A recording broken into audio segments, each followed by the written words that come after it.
Hello बच्चों। तो भाई अभी तक फर्स्ट यूनिट में हम 3 चैप्टर कवर कर चुके हैं, जिसमें फिजिक्स के जनरल इंट्रोडक्शन का कंसेप्ट आपको समझाया।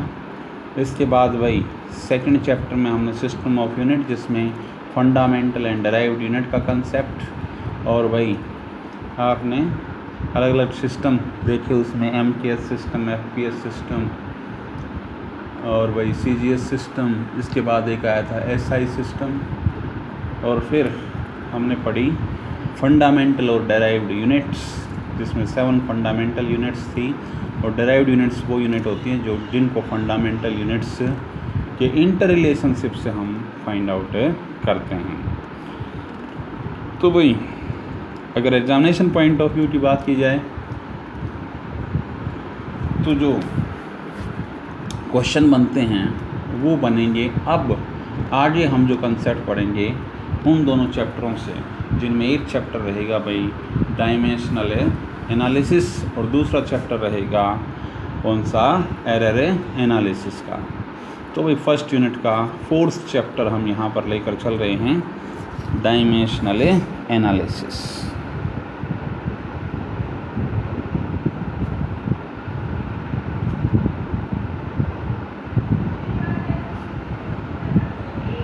तो डायमेंशन एनालिसिस क्या है? किसी भी फिज़िकल क्वांटिटी की डायमेंशन से क्या मतलब है कि जो 7 हमारे पास फंडामेंटल फिज़िकल क्वांटिटी थी, उनकी पावर के रूप में, फंडामेंटल यूनिट्स कह लीजिए, उनकी पावर के रूप में उनकी क्या क्या पावर आ रही हैं, वो उस फिज़िकल क्वांटिटी क्या बोली जाती हैं भाई, डायमेंशन बोली जाती हैं। तो डायमेंशन का कंसेप्ट समझने के लिए पहले यहाँ पर आपको कुछ बेसिक चीज़ें पता होनी चाहिए। जैसे अगर मास की हम डायमेंशन की बात करते हैं तो मास की डायमेंशन क्या होगी भाई, कैपिटल M। और डायमेंशन को हमेशा यहाँ पर कौन सी, लार्जर ब्रैकेट से हम शो करेंगे। लेंथ की अगर बात करें तो लेंथ को शो किया जाएगा भाई L से। अगर टाइम की बात करते हैं तो टाइम को शो किया जाएगा भाई T से। तो ये तो हो गया बेसिक। हमारे पास 3 फिज़िकल क्वांटिटी ये थी, इसके बाद 4 फिज़िकल क्वांटिटी और थी उसी में, लेकिन मोस्टली जो हम यूज़ करते हैं वो इन 3 बेसिक क्वांटिटी का ज़्यादा यूज़ होगा। बहुत कम फिज़िकल क्वांटिटी ऐसी होंगी जिनमें आप टेम्परेचर का, करंट का, और भाई कौन सा, अमाउंट ऑफ सब्सटेंस का, ल्यूमिनेस इंटेंसिटी का, इनका बहुत कम फिज़िकल क्वांटिटी में यूज़ होगा। मेजॉरिटी ऑफ द जो हम यूज़ करेंगे वो यूज़ करेंगे भाई मास, लेंथ एंड टाइम की कितनी पावर आ रही हैं उस फिज़िकल क्वांटिटी के लिए, वो उस फिज़िकल क्वांटिटी क्या बोली जाएगी, डायमेंशन बोली जाएगी। जैसे अगर इन्हीं फिज़िकल क्वांटिटी की बात करें तो इनकी डायमेंशन में यहाँ पर M की पावर कितनी आ रही है, 1। लेंथ की पावर कितनी आ रही है, L की पावर कितनी आ रही है, 1। टाइम की पावर कितनी आ रही है, 1। तो ये जो पावर 1 आ रही हैं वो क्या हैं, डायमेंशन हैं। तो भाई हम वही 9th क्लास का और +1 क्लास का फिजिक्स में बड़ा ज़बरदस्त लिंक चलता है। तो 9th में आपने चैप्टर पढ़ा था, सबसे पहला चैप्टर जो पढ़ा था मोशन का कंसेप्ट, जिसमें रेस्ट एंड मोशन का कंसेप्ट आपने पढ़ा था, और उसी में कुछ टर्म्स आई थी। कौन कौन सी, distance, displacement, speed, velocity, acceleration, ये कुछ टर्म्स आपने वहाँ पर पढ़ी थी। तो सबसे पहले हम डायमेंशन एनालिसिस का कंसेप्ट इन्हीं फिज़िकल क्वांटिटी से स्टार्टिंग करते हैं। तो अगर डिस्टेंस की बात की जाए, डिस्टेंस की अगर बात की जाए तो वो क्या होती है, एक लेंथ ही तो होती है, इसलिए डिस्टेंस की डायमेंशन क्या आ जाएगी, L। डिस्प्लेसमेंट की अगर बात करें तो वो भी क्या होती है, एक लेंथ ही तो होती है, तो इसलिए इसकी डायमेंशन भी क्या आ जाएगी भाई, L। इसके बाद आया था भाई स्पीड का कंसेप्ट। तो स्पीड किसके इक्वल होती है? Distance upon time. अब डिस्टेंस की अभी डायमेंशन निकाली आपने, क्या? l, और टाइम की डायमेंशन हमारे पास अवेलेबल है t। बिल्कुल स्टेप बाय स्टेप प्रोसेस चलेगी, आपको बिल्कुल भी दिक्कत नहीं आएगी डायमेंशन एनालिसिस का कंसेप्ट समझने में। बिल्कुल एक फिज़िकल क्वांटिटी का दूसरी फिज़िकल क्वांटिटी के साथ प्रॉपर लिंक बनाते चलेंगे और आपका डायमेंशन एनालिसिस का कंसेप्ट बिल्कुल ईजी हो जाएगा। तो यहाँ से देखिए भाई, अब l ये t ऊपर जाएगा तो पावर किस में आ जाएगी? -1। तो स्पीड की डायमेंशन हमारे पास कितनी आ गई भाई? lt -1। इसी तरह से अगर वेलोसिटी की डायमेंशन निकालनी हो तो वेलोसिटी किसके इक्वल होती है भाई? Displacement upon time.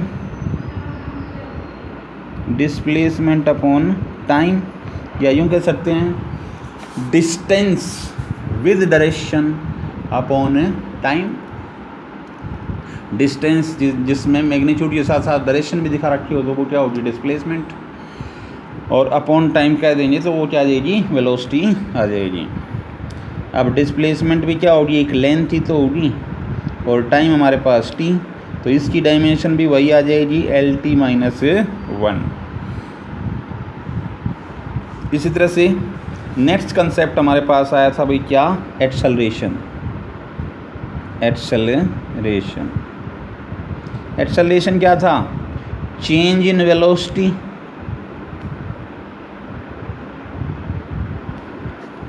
Upon time taken.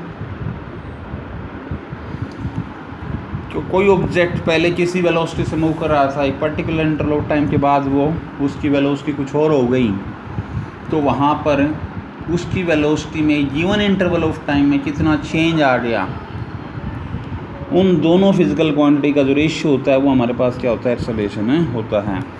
तो वेलोसिटी में जो चेंज आएगा वो वेलोसिटी तो होगी, और वेलोसिटी की डायमेंशन आपने अभी भी निकाली है, तो वो किसके इक्वल आएगा? lt -1। और नीचे टाइम की बात करें तो वही t। अब ये t ऊपर जाएगा तो यहाँ पर lt -2 हो जाएगा भाई। -1 ये थी, और ये एक पावर ऊपर जाएगी तो ये भी माइनस में हो जाएगी, तो -1 कितनी हो जाएगी? -2। तो ये तो हो गया भाई एक्सेलरेशन का कंसेप्ट।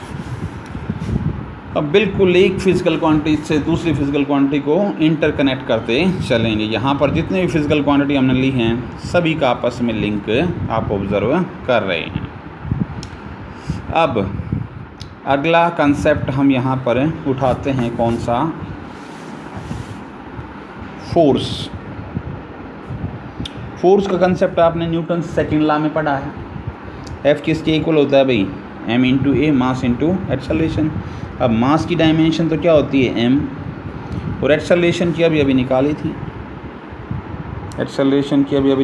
lt -2। तो lt -2 तो ये आ जाएगा mlt -2। फोर्स की डायमेंशन बहुत ही इम्पोर्टेंट डायमेंशन है, क्योंकि और कई फिज़िकल क्वांटिटी ऐसी हम यहाँ यूज़ करेंगे जिसमें फोर्स की डायमेंशन का बार बार यूज़ होगा। अभी कुछ ही देर में आपको पता भी चल जाएगा इस बारे में। तो इसके बाद अगली फिज़िकल क्वांटिटी की तरफ बढ़ते हैं, और अगली फिज़िकल क्वांटिटी मान लीजिए हम एरिया लेकर चलते हैं। तो एरिया क्या होता है? लेंथ इंटू ब्रेड्थ से तो होता है। तो लेंथ इंटू ब्रेड्थ होगा, तो लेंथ भी एक डिस्टेंस है तो L से रिप्रेजेंट होगी, ब्रेड्थ भी क्या है? एक डिस्टेंस है, तो उसकी डायमेंशन भी L से रिप्रेजेंट होगी। तो इसकी फाइनल डायमेंशन क्या आ जाएगी भाई? L²। इसी तरह से अगर वॉल्यूम की बात करें तो यहाँ पर वॉल्यूम किसके इक्वल होता है? Length into breadth into height. तो यहाँ पर ये क्या? L और L, ये क्या आ जाएगा भाई? L³। तो इस तरह से एरिया और वॉल्यूम की डायमेंशन आप निकाल सकते हैं। अब देखिए, इन दोनों फिज़िकल क्वांटिटी से रिलेटेड दो फिज़िकल क्वांटिटी और निकल के आएंगी। कैसे? एक हम पढ़ते हैं प्रेशर, जो कि फार्मूला आपने 9th में पढ़ा है, force upon area. Force upon area. तो फोर्स की डायमेंशन देखिए अभी अभी यूज़ की थी, कितनी है MLT-2, और एरिया की डायमेंशन अभी अभी निकाली थी, ये जितनी आई थी L²। तो ये ऊपर जाएगा तो पावर 2 माइनस में हो जाएगी, तो ये हो जाएगा ML⁻1 - 2 कितना हो जाएगा -1, और T की पावर कितनी हो जाएगी भाई -2। तो फाइनल डायमेंशन हमारे पास किसकी, प्रेशर की क्या आ जाएगी ML-1T-2। प्रेशर की डायमेंशन के बाद अब एक फिजिकल क्वांटिटी वॉल्यूम से रिलेटेड ले लेते हैं, वो होती है डेंसिटी। डेंसिटी किसके इक्वल होती है भाई, mass upon volume, mass upon volume. तो मास की डायमेंशन आप जानते हैं m, और वॉल्यूम की अभी अभी निकाली है, किसके इक्वल है L3।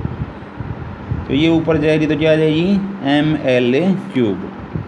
अब देखिए इसमें T इंक्लूड नहीं हो रहा, तो जो नहीं इंक्लूड हो रहा उसकी पावर आप 0 ले सकते हैं। तो इस फॉर्म में इस रिज़ल्ट को आप एक्सप्रेस कर सकते हैं।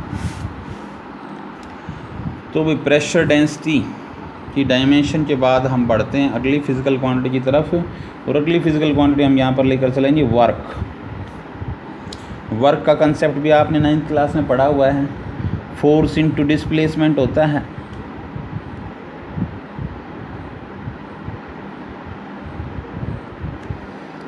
अब फोर्स की डायमेंशन अभी अभी निकाली थी, बताया था बार बार यूज होंगी, MLT-2,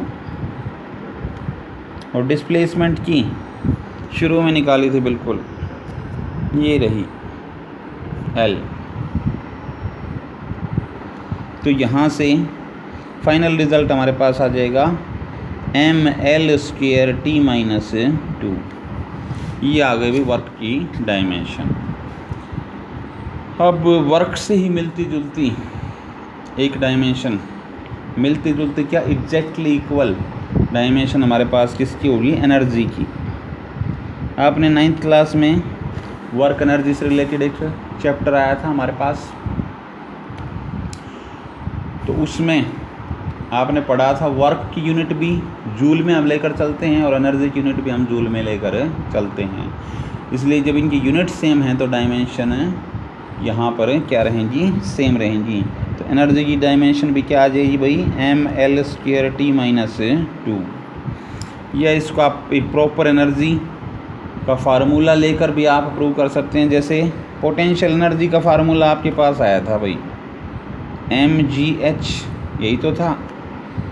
अब m क्या था, मास, तो मास की डायमेंशन m, g क्या था, acceleration due to gravity. Acceleration due to gravity की डायमेंशन कौन सी होंगी, जो एक्सेलरेशन की थी, एक्सेलरेशन की क्या थी LT-2। तो यहाँ पर g की जगह पर इसकी डायमेंशन क्या आ जाएंगी भाई, इट विल बी LT-2, और साथ में क्या आ जाएगा भाई h की डायमेंशन क्या आ जाएंगी L। h क्या थी, हाइट ही तो थी, और हाइट क्या होती है, एक लेंथ होती है।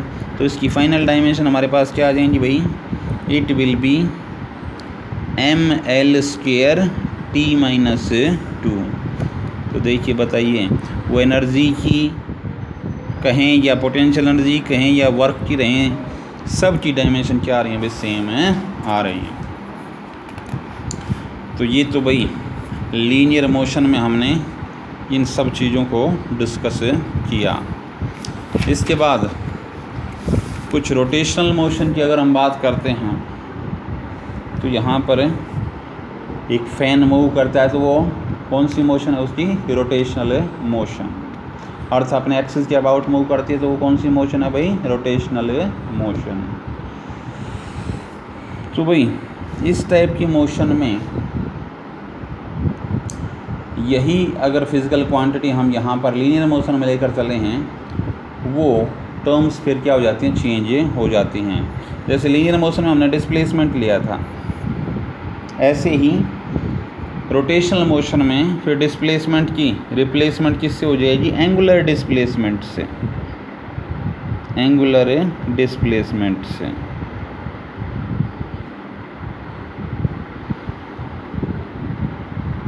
एंगुलर डिस्प्लेसमेंट को हम किस चीज़ से रिप्रेजेंट करवाते हैं, थीटा, या इसको आप सिंपली एंगल भी कह सकते हैं। अब मैथमेटिक्स में आपने एंगल का कंसेप्ट पढ़ा है। एंगल किसके इक्वल होता है भाई, आर्क अपॉन रेडियस।